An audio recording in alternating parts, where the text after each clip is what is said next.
ರಕ್ತನಾಳದಲ್ಲಿ cholesterol deposit ಆಗುತ್ತೆ. ಆ cholesterol deposit ಆಗಿ ರಕ್ತನಾಳ ಮುಚ್ಚೋದಾಗ ಹಾರ್ಟ್ ಅಟ್ಯಾಕ್ ಆಗುತ್ತೆ ಮನುಷ್ಯನಿಗೆ. So basically cholesterol is the culprit. Non stick ತವಾಗಿ ನೀವು ಏನಾದರೂ ದೋಸೆ ಗೀಸೆ ಮಾಡಿದ್ರೆ ಒಂಚೂರು ಸ್ಟಿಕ್ ಆಗಲ್ಲ, ಗ್ಲಾಸಿ. ಸೊ ನಮ್ಮ ರಕ್ತನಾಳ ಹಂಗೆ ಇರುತ್ತೆ. ನಾವು ನೋಡ್ತೀವಿ ಆಂಜಿಯೋಸ್ಕೋಪಿ ಅಂತ ಮಾಡ್ತೀವಿ, ಐವಸ್ ಅಂತ ಮಾಡ್ತೀವಿ, ಓಸಿಟಿ ಅಂತ ಅದು ಮಾಡಿದಾಗ ನಾವು ರಕ್ತನಾಳಗಳೇ ನೋಡ್ತೀವಿ. ನಾವು ಹೃದಯ ಇರೋದು ಒಂದು ಮುಷ್ಟಿ ಸೈಜು, ಅದ್ಮೇಲೆ ರಕ್ತನಾಳ 2-3 ಮೀಟರ್ ಸೈಜು, ಅದ್ರೊಳಗೆ ನೋಡ್ತೀವಿ ನಾವು. As a cardiologist, we go and see inside. Okay. ಅದು ಗ್ಲಾಸಿ ಸರ್ಫೇಸ್, ಫ್ರಂಟ್ ಒಂದು ಗ್ಲಿಸನಿಂಗ್ ಗ್ಲಾಸಿ ಸರ್ಫೇಸ್, ಅದು ಅಲ್ಲಿ ಏನೂ ಸ್ಟಿಕ್ ಆಗಲ್ಲ. ಇದೇನಾಗ್ತದೆ, ನಾವು ಸ್ಟ್ರೆಸ್ಸು, ಕೊಲೆಸ್ಟ್ರಾಲ್ ಜಾಸ್ತಿ, BP ಜಾಸ್ತಿ, ಶುಗರ್ ಕಾಯಿಲೆ ಇರೋರು ಇದೆಲ್ಲ ಮಾಡಿದಾಗ ಅದ್ರ ಮೇಲೆ ಕವರಿಂಗ್ ಮೇಲೆ ಪ್ರಾಬ್ಲಮ್ಸ್ ಬರುತ್ತೆ. ಅದನ್ನ ಕಾಲ್ ಎಂಡೋಥೀಲಿಯಲ್ ಡಿಸ್ಫಂಕ್ಷನ್ ಅಂತೀವಿ.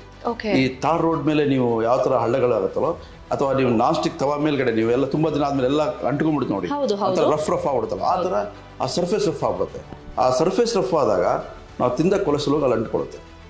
ನಾರ್ಮಲ್ ಅಂಟ್ಕೊಳ್ಳಲ್ಲ. ನಾರ್ಮಲಿ ತಿಂದ್ರೆ ಚೆನ್ನಾಗಿರೋ ಮನುಷ್ಯನಿಗೆ, ಸ್ಟ್ರಾಂಗ್ ಇರೋ ಮನುಷ್ಯನಿಗೆ ಕೊಲೆಸ್ಟ್ರಾಲ್ ಅಷ್ಟು ಅಂಟ್ಕೊಳ್ಳಲ್ಲ. ಈ ಥರ ಎಂಡೋಥೆಲಿಯಲ್ ಡಿಸ್ಫಂಕ್ಷನ್ ಇದ್ದವನಿಗೆ ಕೊಲೆಸ್ಟ್ರಾಲ್ ಅಂಟ್ಕೊಳ್ಳುತ್ತೆ.